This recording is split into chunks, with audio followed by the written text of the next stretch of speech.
was a piece of her arm. The sight of dried blood checkered on her skin had her immediately snatching back, praying Wendy hadn't seen.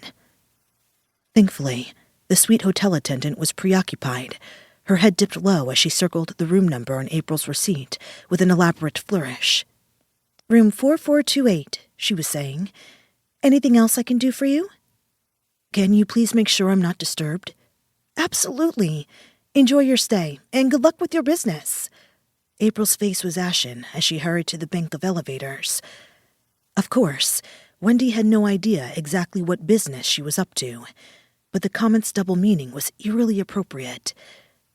The cavernous presidential suite was elaborate, adorned with high-end finishings and offering a panoramic view of the skyline. City lights pulsated in the distance, and for the briefest of moments, April was lulled by the pensive hum of downtown nightlife.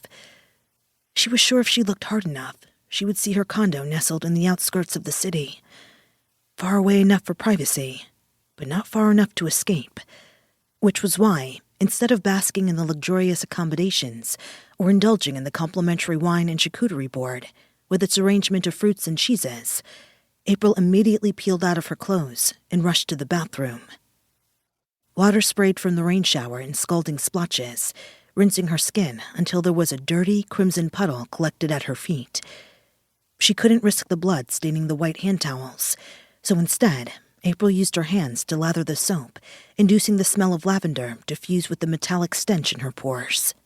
Desperate, she scrubbed and scrubbed until her body was inflamed from the friction.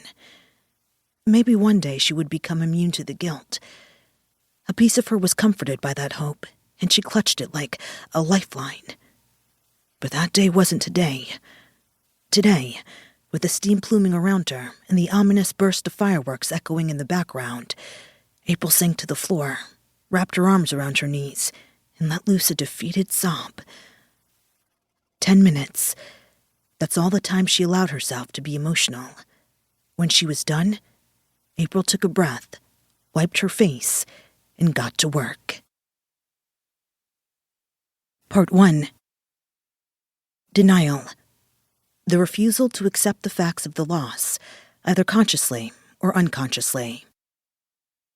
Chapter 1. April awoke disoriented, briefly unsure which one of her husbands lay beside her. Her vision cleared enough so she could make out the red digits illuminated from the clock on the nightstand. 1:43 a.m. Her peripheral vision caught the floor-to-ceiling windows, adoring one whole wall of the industrial high-rise.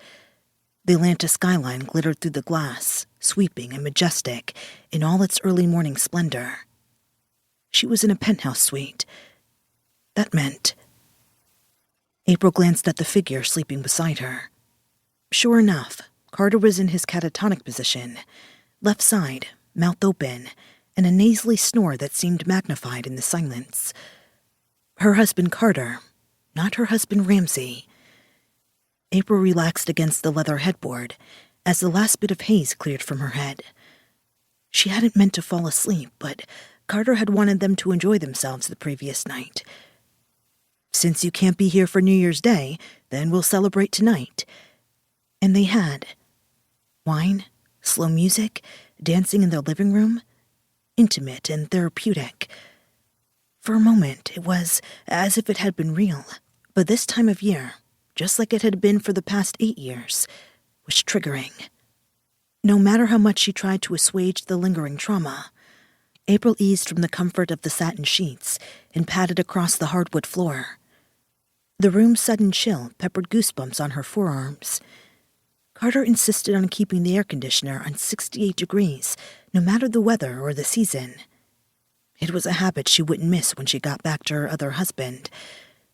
The two men were similar in more ways than one, but it was those kinds of differences she could appreciate. April rested her forehead on the window, letting the coolness of the glass soothe her hangover headache. Too much to drink. That wasn't like her. She was usually sober and in control. She had to be. Thankfully, last night was over. Carter was asleep and she was alone. This was one of those rare moments that she could be herself, her real self, and not the woman that she pretended to be. She savored it, even if it was...